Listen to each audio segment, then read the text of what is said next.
자, 오늘 말씀의 제목을 따라해 보겠습니다. 기억하라. 말씀에 은혜 받으시길 축복합니다. 금년은 6.25 전쟁이 일어난 지 74주년이 되는 해입니다. 내일 모레 6월 25일 이날이 이 땅에서 전쟁이 일어난 날입니다. 저는 이스라엘에 여러 번 갈 때마다 이스라엘 예루살렘에 있는 헤르출 언덕에 나치 독일에 희생된 홀로코스트 대학살에 희생된 유대인을 기념하기 위한 학살 기념관이 있습니다. 이름이 야드 바셈이라고 그래요. 야드란 말은 기억하라, 또 기념하라 뭐 이런 뜻을 가지고 있고, 셈이라는 게 이름을 말하는 겁니다. 여러분, 히틀러에 의해서 유대인 얼마가 죽었어요? 600만 명이 죽었죠? 이들을 기억하자는 거예요. 근데 그 야드바셈 기념관 입구에는 이런 말이 있어요. 한번 같이 따라해 보시기 바랍니다. 용서하라.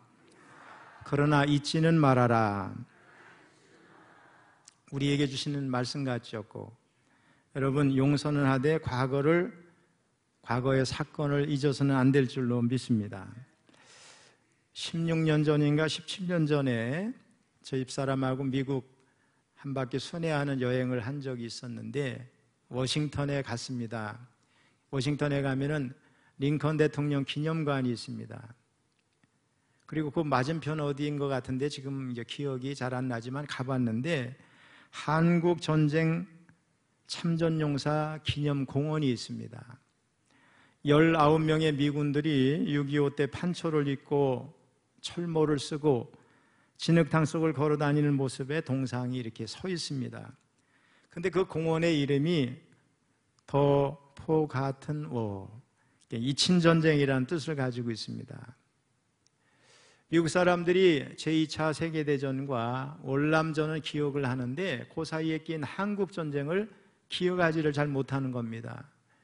미국의 젊은이들이 한국에 와서 얼마나 많이 희생을 당했는지 그걸 기억해야 되는데 기억하지 못하니까 우리 다 같이 기억하자, 이런 의미로 한국전쟁 참전용사 기념공원을 만든 것입니다. 자, 그런데 잊어버린 것은 한국 사람들도 마찬가지입니다. 우리 6월을 우리 교회가 애국의 달 그랬고, 우리 세상적으로는 호국의 달이라고 그러는데 6.25 전쟁 이야기가 어디로 갔는지 우리 한국인들의 마음속에서도 6.25는 잊히고 말았습니다.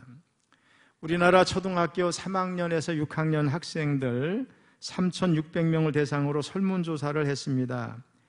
6.25 전쟁이 무엇입니까? 이 질문에 38%가 조선시대에 있었던 전쟁이다. 20%는 일본과 우리나라가 싸운 전쟁이라고 답을 했습니다. 6.25가 어디로 갔는지 어린아이들 머릿속에 사라져버렸어요. 남북한의 경계선이 어딥니까? 라는 질문에 휴전선이 아닌 38선이라고 답을 많이 했습니다. 원래 38선이었지만 전쟁 끝나고 뭐예요? 휴전선이 된 거죠. 38선하고 휴전선은 좀 달라요. 그래서 서북도서 서쪽에는 좀 이렇게 남쪽으로 내려왔다고 보면 되겠어요. 그리고 이 중부전선을 비롯해서 우리 철원도 마찬가지죠. 북쪽으로 선이 더 올라갔어요, 휴전선에. 그래서 여기가 옛날에는 6.25제는 이북 치하에 있다가 좀 회복지구 아닙니까? 이런 수복지구. 이거를 모르고 있는 겁니다. 18세 이상의 성인들에게 6.25 전쟁이 어느 해에 일어났습니까? 물었더니 66%만이 1950년도에 일어났다고 정확히 대답을 했습니다. 그런데 20대 중에는 46%가 전혀 모르고 있었습니다. 6.25 전쟁이 잊혀버린 거죠. 6.25 전쟁에 대해서 인터넷 검색입니다. 6.25 전쟁은 누가 일으켰는가? 이 질문에 여러 명이 다양한 대답을 올려놨는데 어떤 사람은 6.25 전쟁은 미국 사람들이 일으켜놨다, 이렇게 길게 써놨습니다. 또 어떤 사람은 6.25 전쟁은 이승만이 일으켰다고 주장을 했습니다. 북한의 김일성이 전쟁을 일으켰다는 글이 없습니다. 젊은 세대가 역사를 왜곡하고 있습니다. 또 수정주의적 역사관을 가진 일부 잘못된 사람들이 역사를 고쳐 쓰고 있습니다. 최근에 올라온 글들 중에는 1950년 6월 25일에 북한의 김일성이 남침했다고 쓴 글이 없습니다. 굉장히 충격적이죠. 성경에 기억하라는 말이 많이 나옵니다. 오늘 본문에서 옛날을 기억하라, 역대 연대를 생각하라 그랬어요. 이 말은 역사를 정확하게 알라는 말씀이에요. 그 다음에 뭐라고 말씀하는가? 네 아버지에게 물으라, 그가 내게 설명할 것이요, 네 어른들에게 물으라, 그들이 내게 말하리로다. 이렇게 말씀했어요. 근데 한국의 우리 전후 세대, 특별히 젊은 세대는 6.25를 경험한 할아버지나 아버지나 어른들에게 물어보지도 않고 6.25 전쟁은 일본과 우리나라가 싸운 전쟁이라고 잘못 말합니다. 또는 북한이나 김일성이 시작한 것이 아니라 남한이 침략 전쟁을 일으켰다는 겁니다. 미국인들이 또 일으켰다고 말합니다. 이렇게 왜곡된 역사관을 가지고서 어른들과 자기 세대와 후배들에게 그릇된 역사를 전파하고 있습니다. 하나님은 우리에게 옛날을 기억하라고 말씀하십니다. 뭘 기억하라고 하는가? 우리 창세기부터 요한계시록까지 우리 성경 프로그램에 기억하라 이런 말씀을 찾으면요, 너무나 많은 말씀이 올라와요. 이거를 몇 가지로 분석을 해서 정리해 보면 네 가지로 생각해 볼 수 있어요. 첫째는 뭐냐? 하나님은 과거 고난의 역사를 기억하라고 말씀하십니다. 우리 신명기 15장 15절 읽어봅니다. 시작. 너는 애굽 땅에서 종되었던 것과 네 하나님 여호와께서 너를 속량하셨음을 기억하라. 그것으로 말미암아 내가 오늘 이같이 내게 명령하노라. 역사를 잊어버리고 역사를 왜곡하고 역사를 마음대로 해석해서는 안 될 줄로 믿습니다. 특별히 역사는 고난의 역사라고 해서, 부끄러운 역사라고 해서 바꾸면 안 됩니다. 고치면 안 됩니다. 사실대로 알아야 됩니다. 하나님은 지난날 너희가 고난당했던 역사를 잊지 말고 기억하라고 말씀하십니다. 여러분, 우리 한국의 역사는 고난의 역사죠. 중국이나 거란이나 몽고, 일본 등 주변 나라에 의해서 많은 피해를 입고 고통을 당했습니다.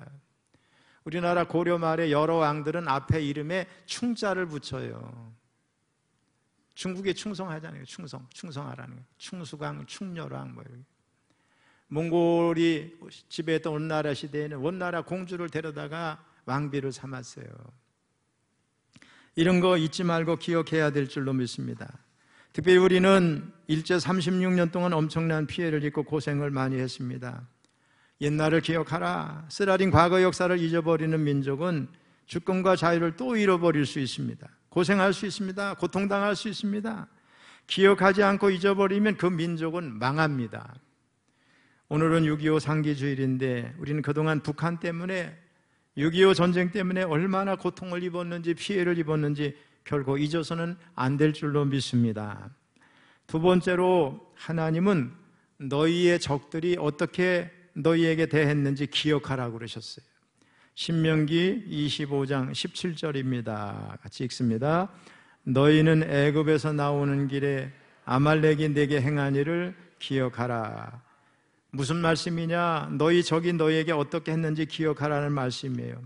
얼마나 너에게 아픔을 줬고 얼마나 슬픔을 줬고 얼마나 많은 사람들을 죽였는지 잊지 말고 기억하라는 거예요. 우리나라는 6.25 때문에 말로 다 할 수 없는 어려움과 피해를 입었어요. 세계 16개국에서 참전했는데 그 많은 젊은이들이 한국에 와서 죽거나 부상을 당했고 지금도 고령으로 부상 때문에 병원에 있지만은 너무나 고통 중에 죽음을 앞둔 사람이 얼마나 많은지 몰라요. 또 노르웨이, 이탈리아, 인도, 덴마크, 스웨덴 등 우리나라에 의료 지원을 해준 나라들도 있습니다. 그런데 이 6.25 전쟁으로 군인 사망자와 실종자가 230만 명입니다. 민간인이 350만이 죽었고 피난민이 370만 명이 생겼고 학살당하고 납치당한 사람이 20만 명, 전쟁 고아가 10만 명, 이산가족이 1000만 명.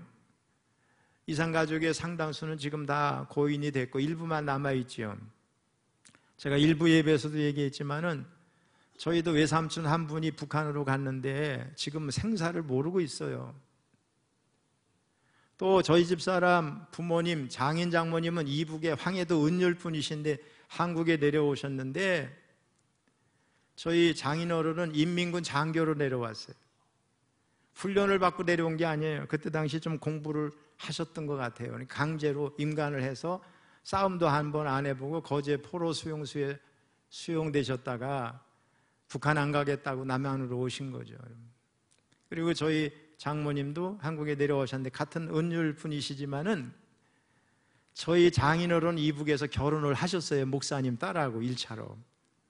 저희 장인어른이 돌아가시기 전에 저에게 족보도 보여주면서 설명을 하시더라고요. 그러니까 지금 북한에는 저희 집 사람의 배다른 오빠나 뭐 누가 있는 거야.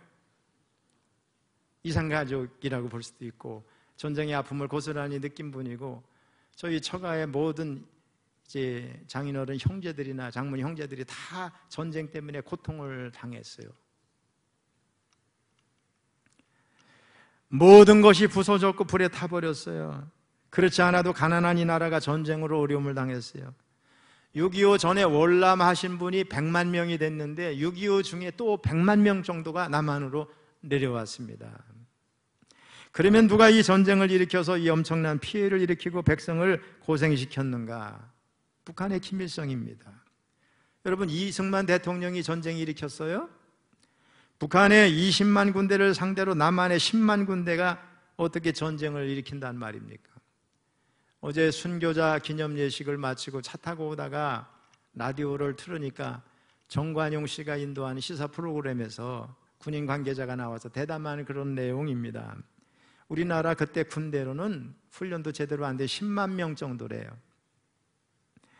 남쪽 이승만 대통령에게는 탱크가 한 대도 없었어요. 북쪽 김일성은 242대를 가지고 있었어요. 남한에 연락기라는 비행기가 22대 있었는데 북한에는 211대가 있었어요. 10대 1입니다. 남한에는 자주포가 한 대도 없었는데 북한에는 176대가 있었어요. 남한의 곡사포는 91문이 있었지만 북한에는 무려 552문이나 있었어요. 여러분, 어떻게 남쪽에서 먼저 전쟁을 일으킬 수 있겠어요? 이승만 대통령이 무슨 힘이 있어서 북침을 했단 말입니까, 여러분? 북한은 1950년 시작한 거짓말을 지금까지 계속해서 거짓말을 반복하고 있어요. 그런데 남한에는 그 거짓말에 속고 있는 사람이 되게 많습니다. 그래서 북한에서 북침설이 아니라 남침설을 주장하는 사람을, 이걸 믿는 사람은 두 부류라고 생각해요. 한 부류는 어리석은 사람, 또 한 부류는 나쁜 사람, 북한 편드는 사람, 진실을 알면서도 나쁜 짓 하는 사람이에요. 남을 속이고. 우리나라에 그런 사람 많죠? 남한에서 누릴 건 다 누리면서 북한 편들고. 그럼 북한을 가지 왜 여기 살아? 미국이 어떻게 전쟁을 일으킵니까? 미국은 그때 한국에 없었어요. 1949년에 미국은 남한에서 군대를 완전히 철수했어요. 1950년 초에 미국 애치슨 국무장관이 한국과 대만은 미국의 방어선이 아니다 발표를 했어요. 그 말을 누가 들었어요? 김일성이 들었어요. 옳거니 미국이 남한을 포기했구나. 그래서 북한 김일성이 전쟁을 일으킨 겁니다. 지금은 역사의 모든 것이 다 밝혀졌죠. 과거 김영삼 대통령이 러시아 가서 정상회담할 때 그 자료들을 보여주고 다 알지 않습니까? 러시아의 사주로 스탈린이 승인해가지고 전쟁 난 거다. 김일성이 스탈린과 만났던 그 장면, 장소, 나눴던 대화들이 다 기록에 남아 있습니다. 김일성이 못했던 거 했던 말이 전부 다 이제는 문서로 증거로 나와 있어요. 그런데도 아직도 6.25를 미국이 시작했다느니, 이승만이 시작했다느니 하는 말을 이 땅에서 하고 있는 거짓된 사람들, 제가 일부 예배 때 그랬어요. 모조리 잡아다 동해바다에 빠치고 싶다고. 얼마나 화가 날 일입니까, 여러분? 김일성이 북한이 전쟁을 일으켰어요. 딴 사람은 몰라도 우리 초롱교회 모든 성도님들은 왜곡된 역사 믿어서는 안 될 줄로 믿습니다, 여러분. 소련은 6.25 직전에 소련군을 철수시켰어요. 모르는 사람들은 이제는 전쟁 없는 거구나, 소련이 철수했네, 걱정하지 말자 그랬는데 전쟁 직전에 평화 전술이었습니다. 또 북한은 남한에 조만식 선생을 보낼 테니까 모여서 회의합시다 그랬어요. 평화를 내세운 연막 작전이었어요. 근데 기미가 안 좋아 보이니까 남한 군대는 비상경계령을 선포해서 남한 군인들이 밤잠을 못 자고 깨어 경비를 했어요. 근데 아무 일도 없으니까 괜찮은가 보다 하고서 6.25 하루 전날 6월 24일 전부 비상경계령 해제하고 휴가를 보내고 외출을 보냈어요. 부대에 군인들이 거의 없었어요. 이렇게 남한 군대가 군인도 없고 휴일에 무슨 전쟁을 일으켰단 말입니까, 여러분? 바로 다음날 주일 새벽에 김일성이 탱크를 몰고 쳐들어온 전면 전쟁을 일으킨 거예요. 군인들이 다 나가 있었던 남한 군대, 군사력이 없던 군대는 방어 능력이 없었어요. 이것이 역사였습니다. 사실입니다. 여러분, 역사를 왜곡하면 안 됩니다. 북한에서 쳐들어오고 나서 6월 29일 며칠 되지도 않아서 전쟁이 일어나고 4일 만에 서울이 점령당했어요. 전쟁을 일으킨 나라가 며칠 만에 이렇게 전쟁을 다 점령당할 수 있는가요, 여러분? 북한은 전쟁 전에 이미 지리산에 빨치산 병력을 보내서 10차례 이상 약탈 사건을 일으켰고 1948년부터 남한에서 제주 반란 사건, 여수 순천 반란 사건, 대구 반란 사건들을 통해서 남쪽을 막 흔들어 놨어요. 구체적으로 치밀하게 계획된 전쟁이었어요, 여러분. 6.25 전쟁 누가 일으켰어요? 이승만 대통령입니까? 남한입니까, 여러분? 아니죠. 북한의 김일성과 스탈린과 모태똥이 3자 연합해서 일으킨 전쟁입니다. 역사는 정확하게 알아야 됩니다. 옛날을 기억하라. 역사를 잊은 나라는 망합니다. 하나님은 저기 너에게 어떻게 했는지 기억하라고 그러셨어요. 너희가 애굽에서 나올 때 아말렉 군대가 어떻게 너희를 힘들게 했고 피해를 줬고 고생을 시켰는지 기억하라. 기억을 해야 됩니다, 여러분. 잊어버리지 않는 백성은 평안을 누릴 수 있지만 잊어버리는 백성들은 다시 자유를 뺏길 가능성이 있어요. 옛날을 기억하라. 고난의 역사를 기억하라. 적들이 너에게 어떻게 했는지 기억하라. 여러분, 일본이 우리에게 한 거 기억해야 됩니다, 여러분. 북한이 우리에게 나쁜 짓 한 거, 민족을 얼마나 괴롭혔는지 잊지 말아야 될 줄로 믿습니다. 세 번째로, 하나님은 너희를 구원하신 하나님의 놀라운 구원의 역사를 기억하라고 그러셨어요. 우리 시편 77편 11절 읽어봅니다. 곧 여호와의 일들을 기억하며 주께서 옛적에 행하신 기이한 일을 기억하리이다. 6.25 때 풍전등화 바람 앞에 등불이었어요. 남한이 함락되게 된 남한. 그런데 우리가 믿는 하나님, 우리가 예배하고 있는 하나님, 우리가 기도하고 있는 그 하나님, 우리가 찬양하는 그 하나님, 우리를 지켜주신 줄로 믿습니다. 남한의 은혜를 베풀어 주셔서 구원해 주셨고 초토화된 이 나라를 일으켜 세워주셨어요. 자, 제가 얘기하는 거 공감하시면 아멘해서 경제되고, 수출되고, 군사되고, 문화되고, 거기에다 세계 선교되고. 하나 더 틀린 게 있나요? 다른 나라가 얘기하는데 우리가 이 스스로도 얘기하지만 5,000년 이래 이렇게 잘 사는 시대를 산 건 저와 여러분이에요. 여러분, 감사해야 돼요. 우리 하나님께 박수 영광 돌립시다. 여러분, 경제되고 우리는 선진국이 됐어요. 수출대국이 우리나라 세계 몇 위 안에 들어요. 군사대국 우리가 아니에요. 미국에서 저명한 기관이 발표했어요. 미국 1위, 러시아 2위, 3위가 어디? 중국, 4위 인도, 그 다음에 5위 한국, 일본을 제쳤어요. 우리나라가 지금 얼마나 강력한지 아세요, 여러분요? 우리나라에서 만든 현무 이런 건요, 공중 꼭 올라갔다가 초음속으로 땅에 박히면 지하 100m까지 파고다 폭발을 하는 거예요. 이런 거 몇 개만 평양에 떨어뜨린 평양이 초토화됩니다. 전술 핵무기급이라는 거예요. 무서운 나라가 됐어요. 지금 러시아의 푸틴이 우리나라에서 우크라이나 무기 지원할 수 있다니까 깜짝 놀라잖아요. 왜? 그거 가져다 주면 러시아 못 이깁니다. 한국을요, 우리나라 무기를요. 무서운 나라가 됐어요. 어제 인터넷 기사에 보니까 독일에서 한국어 열풍이, 한글 공부하는 열풍이 일어났대요. 미국도 마찬가지고 전 세계가 지금 한국 열풍이 일어나고 있어요. 문화 대국이에요. 하나님 왜 이렇게 지난 70년 동안 이 나라를 지켜주셨는지, 하나님 우리나라를 어떻게 쓰실지 여러분 기대가 커요. 저 북한 때문에 70년 동안 긴장하면서, 긴장이 풀어지면 사람이 어떻게 흐트러지잖아요. 북한 때문에 우리나라가 정신 차려서 오늘 이 나라를 이끌었는지 몰라요. 이게 하나님의 역사 중에 한 가지예요, 여러분. 세계 선교대국 아니에요? 미국 다음으로 두 번째 선교사 많이 파송했어요. 24,000명. 미국은 인구라도 많지. 인구 대비해서 따지면 우리나라 세계 1위 선교대국이에요. 만약 6.25 때 하나님께서 우리를 구원해 주시지 않아서 우리가 공산화됐다면 어떻게 됐을까? 공산주의 독재체제하에서 여러분 마음대로 말이나 할 수 있어요? 거주 이전의 자유가 있나요? 원하는 곳에 가 살 수 있나요? 하고 싶은 일을 할 수 있나요? 무엇보다도 하나님을 자유롭게 예배할 수 있는가요? 여러분, 뭘 할 수가 있어요? 저와 여러분 현재 북한 사람들처럼 억압 속에서 굶주리면서 고난의 하루하루를 힘들게 살았을 거예요. 제가 오늘 새벽에 기도 마치고 이제 운동하고 샤워하면서 그 생각이 들었어요. 하나님, 이처럼 물을 마음껏 쓸 수 있는 거 하나님 이 땅에 자유를 주셨기 때문에 그런 줄 믿습니다. 저 북녘 땅 사람들 상상도 못해요. 먹을 것은 물론이고 따뜻한 물은 물론이고, 여러분은 세계 상위 10% 안에 5% 안에 드는 사람이에요. 얼마나 감사해요, 여러분. 공산화 돼서 이게 가능한가요? 그런데 감사하게도 하나님께서 우리를 공산화시키지 않고 구원해 주셨어요. 미국과 유엔군을 통해서 우리를 살려주셨어요. 세계 많은 젊은이들을 통해서, 이 땅의 수많은 사람들의 희생을 통해서 오늘 이 나라를 이렇게 부강한 나라 되게 하신 줄로 믿습니다. 그러면 네 번째, 성경에 보면 기억하라는 말이 또 나와요. 성의를 기억해서 거룩하게 예배드리라는 거예요. 우리 출애굽기 20장 8절 읽어봅니다. 시작.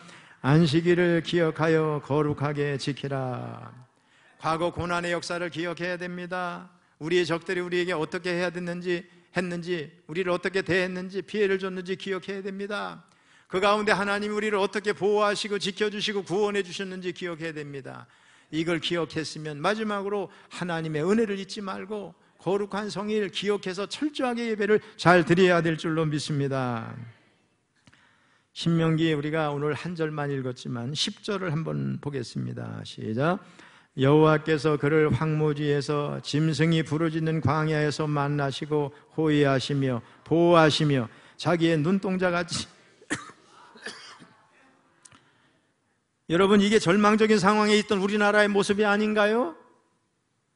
우리나라 역사요, 저와 여러분의 역사요, 하나님이 이렇게 지켜주셨어요. 또 13절 14절을 같이 읽어봅니다. 시작. 여호와께서 그가 땅의 높은 곳을 타고 다니게 하시며 밭의 소산을 먹게 하시며 반석에서 꿀을, 굳은 반석에서 기름을 빨게 하시며 소의 엉긴 젖과 양의 젖과 기름 양의 기름과 바산에서 난 순양과 어린 염소와 지극히 아름다운 밀을 먹이시며 또 포도즙에 붉은 술을 마시게 하셨도다. 이 말씀 역시 우리에게 주신 기적이 아닌가요? 경제적인 풍요, 경제적인 복입니다. 지금 이 나라와 우리들의 풍요는 바로 하나님이 주신 풍요인 줄로 믿습니다. 근데 조심해야 될 게 있어요. 자칫하면 그 다음에 15절 이런 역사가 일어나요. 15절 시작. 그런데 여수른이 기름짐에 발로 차도다. 네가 살찌고 비대하고 윤택함에 자기를 지으신 하나님을 버리고 자기를 구원하신 반석을 없인 여겼도다. 여기 여수르는 이스라엘의 별명입니다. 이스라엘이 잘 살게 되니까 하나님을 발로 찼답니다. 여러분, 하나님을 저버린다? 안타까운 일입니다. 오늘 우리나라가 이처럼 잘 살게 된 게 하나님의 은혜인데 저절로 된 줄 알아요. 하나님을 모독하는 말을 함부로 하고 교회를 박해하고 우리나라 근대 지도자들, 초대 대통령부터 기독교인들 아닙니까? 이 나라의 기초를 정한 사람이 성경적 가치관 위에 서 있던 사람들이 아닙니까, 여러분요? 무슨 동성애 찬성법 이런 거 만들려고 그러고 포괄적 차별금지법에서 교회를 옥죄려고 그래. 악한 자들입니다, 여러분. 유럽은 지금 그거 해가지고 나라가 망하니까 전부들 후회하고 있는데 이제 뒷차를 찬 어리석은 국회의원들이 그런 거 발의하는 거예요, 그런 법을. 우리나라는 절대로 우리를 구원하시고 복주신 하나님을 소홀히 하고 저버리는 일이 있어서는 안 될 줄로 믿습니다. 한국교회와 우리 교회 성도들이 하나님을 떠나는 일이 있어서는 절대로 안 될 줄로 믿는 겁니다, 여러분. 사랑하는 성도 여러분, 덴마크의 영웅 구룬투비 목사님이 있어요. 전쟁의 폐허 속에 자원도 없고 자갈밭투성이었던 그 나라를 살리기 위해서 하나님을 사랑하자, 나라를 사랑하자, 땅을 사랑하자, 이 표어를 가지고 국민정신을 개혁한 결과 덴마크가 오늘 지상낙원이라는 나라가 됐어요. 구룬투비 목사님이 이렇게 만들었어요. 그래서 그 나라 젊은이들은 지금도 호화로운 파티를 들어가기 전에 옛날 어려웠던 때를 생각하자, 우리 조상들이 굶주리고 헐벗었던 거 생각하자 하면서 먼저 맛없는 까만 보리빵과 냉수를 먹고 나서 그 후에야 차려진 잔치 음식들을 먹는다는 거예요. 이거를 습관화했다는 거예요. 우리가 배워야 될 게 이런 거 아니겠습니까, 여러분? 과거에 고생하던 때를 쉽게 잃어버리면 안 됩니다. 과거보다 더 심한 고난을 당할 수가 있어요. 여기 어르신들 다 계시지만은 저도 초등학교 다닐 때 검정고무신 신었거든요. 또 제가 저희 반에는요, 이렇게 저기 가방이 없어가지고 책보해가지고 메고 다니는 사람이, 저는 그래도 학교 근처에서 그러진 않았는데 그런 친구가 대다수였어요. 그런 얘기 했더니 4년 저보다 4살 아래인 저희 집 사람은 상상이 안 된대. 그래서 제가 그랬어요. 1년이 1000년 같았다 그때는. 맞죠 여러분? 한 해 한 해 달랐으니까요. 그렇게 못 살았어요. 언제 우리가 이렇게 잘 입고 잘 살았어요 여러분? 우리는 6.25 상기주의를 맞아서 절대로 6.25를 잊지 않겠다고 결심해야 될 줄로 믿습니다. 6.25의 노래가 있어요. 이따가 한번 불러볼 거예요. 아 잊으랴 어찌 우리 이날을. 그렇습니다. 절대 잊으면 안 됩니다. 그리고 우리가 6.25를 통해서 얻게 되는 수많은 교훈이 있지만 제가 이 시간에 2가지를 간단히 말씀드리려고 그래요. 하나는 준비하는 자가 이깁니다 여러분. 북한은 전쟁을 지금까지 준비해 왔어요. 앞으로도 계속 그렇게 할 겁니다. 저는 우리나라 지도자들은요 방심하면 안 됩니다.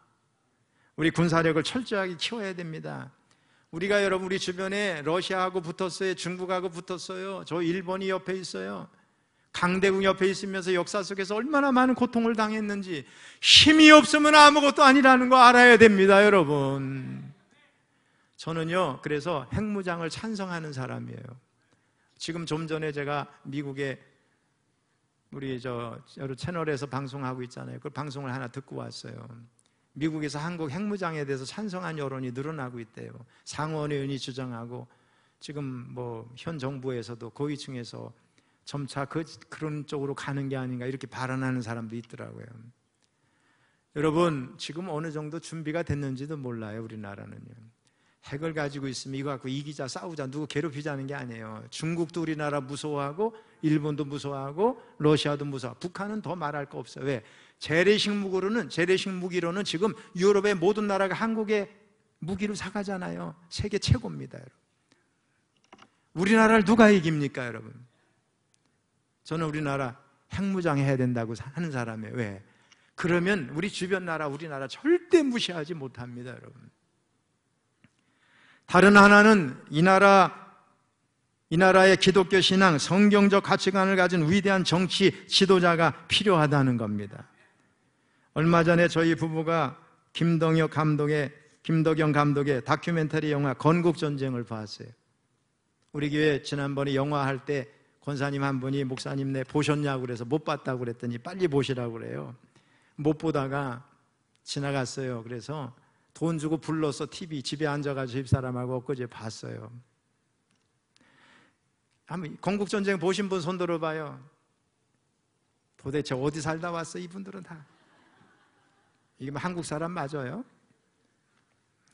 그동안 이승만은 역사 속에서 나쁜 이미지만 각인돼 봤는데 이 영화가 그간 외면받고 가려졌던 대한민국 초대 대통령 이승만의 삶과 업적을 제대로 밝혀주고 있었어요. 영화 내용은 모두 객관적인 사실에 근거한 거였어요.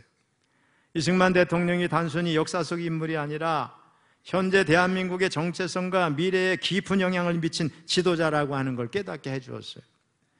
건국전쟁은 대한민국의 건국과정과 북한이 도발한 6.25 전쟁을 승리로 이끈 이승만의 리더십에 초점을 맞췄어요.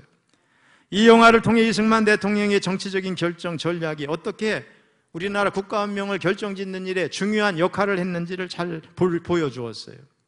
특별히 역사적 사실, 다양한 인터뷰를 통해서 그의 리더십 아래서 대한민국이 어떻게 극복 불가능한 일들을 극복하면서 이렇게 왔는지를 설명하고 있어요.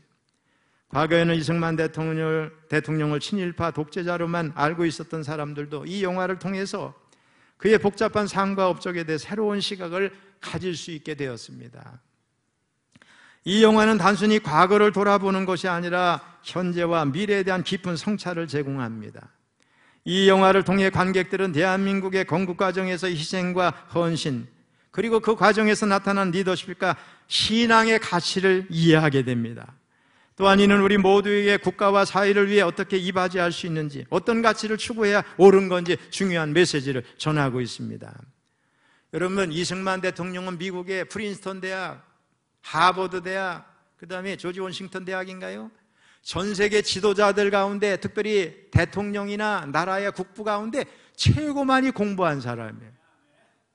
이승만 대통령은 자유민주주의를 경험한 사람이에요. 자본주의를 경험한 사람이에요. 신앙의 가치 위에 서 있는 나라가 얼마나 강력할 수 있는지를 본 사람이에요, 여러분이요. 그런 사람을 준비시켜서 우리나라에 보낸 거 하나님의 뜻이 있는 줄로 믿습니다, 여러분. 그때 당시에 우리나라 사람은 자유의 개념도 없었어요. 공산주의가 말이 얼마나 좋아요. 나쁜지 좋은지 개념 자체가 없을 때였어요. 북한이 공산주의로 통일돼도 하나만 되면 좋다고 생각하는 지도자들이 많을 때인데, 그건 아니라고 명확하게 입장을 가진 사람이 이승만 대통령입니다, 여러분. 전 무장투쟁으로 한계가 있다는 사실을 알고 일찌감치 외교에 올인했습니다. 이역 말린 미국 땅에서 혈혈단신 외교전을 펼치던 당시 이승만 박사는 조선인들의 항일 독립운동을 명분과 증거로 삼아서 미국을 충분히 설득할 수 있는 능력을 가진 사람이었어요. 특별히 대통령으로서 이승만의 가장 중요한 업적이 뭐냐? 대한민국의 안보와 발전의 발판이 된 한미동맹을 탄생시켰다는 거예요.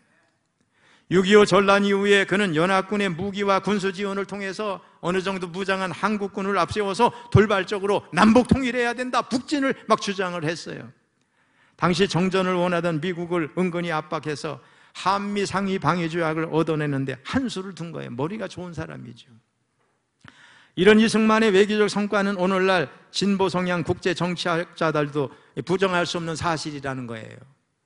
한미 상위 방위 조약은 군사 동맹으로서 전쟁 후에 대한민국의 생존을 보장했을 뿐만 아니라, 여러분 6.25 후에 70년 동안 우리 전쟁 경험했나요?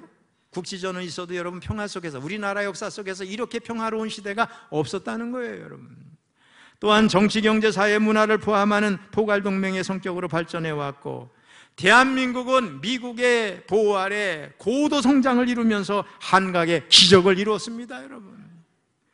역사적인 인물은 누구나 공과를 가지고 있어요. 이승만 대통령이 이 나라를 자유민주주의, 시장경제, 공화정을 선택해서 건국하게 한 거 대단한 겁니다.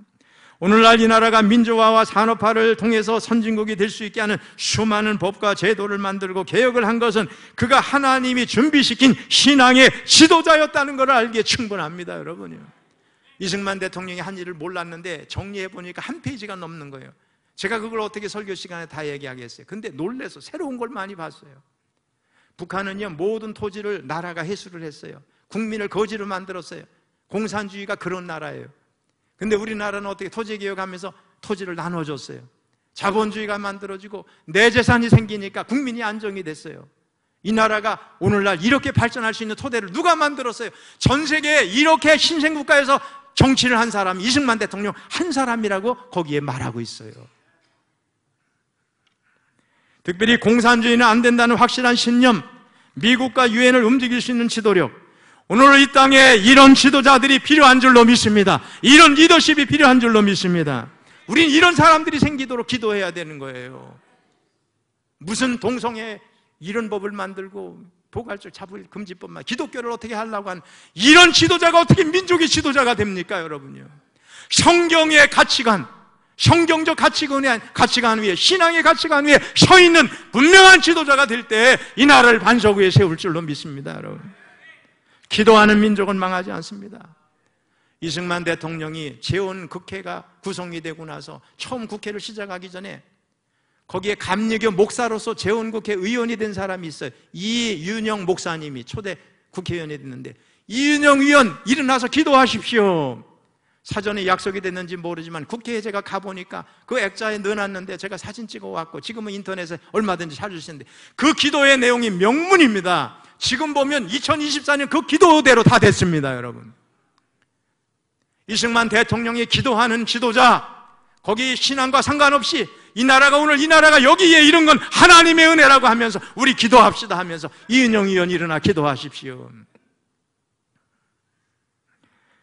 이 나라가 기도를 시작했습니다. 무궁화, 샤론의 꽃, 이역말리 하와이에서 90세의 눈을 감기 전에도 이승만 대통령은 백성이 나의 진실을 몰라준다 할지라도 나는 하나님 앞에서 양심대로 살았다 하면서 기도로 마침표를 찍었습니다. 그와 이은영 목사님의 기도는 오늘날 기적의 선물을 낳았습니다. 이 지구상에서 대한민국이라는 가장 아름답고 훌륭한 나라를 만들었습니다. 그래서 이 영화가 끝날 때 좌우를 넘나들고 수많은 사람들이 일어나서 기립박수를 치면서 눈물을 흘린다는 거예요. 우리가 속았다 이제까지, 엉뚱한 논리를 펴는 사람들한테. 말씀을 마치면서 여러분에게 다시 한번 권면합니다. 6.25와 같은 고난의 역사 잊지 마시기를 바랍니다. 우리의 적들이 어떻게 우리에게 했는지 기억하시기 바랍니다. 하나님의 놀라운 구원의 역사를 기억하시기 바랍니다. 안식일을 기억해서 예배하는 사람들 되시기를 주님의 이름으로 축원합니다. 군사적으로 강력해야 됩니다. 이승만과 같이 신앙적, 성경적 가치관 위에 서 있는 민족 지도자가 나오도록 끊임없이 기도해야 될 줄로 믿습니다. 그렇게 하시기를 주님의 이름으로 축원합니다.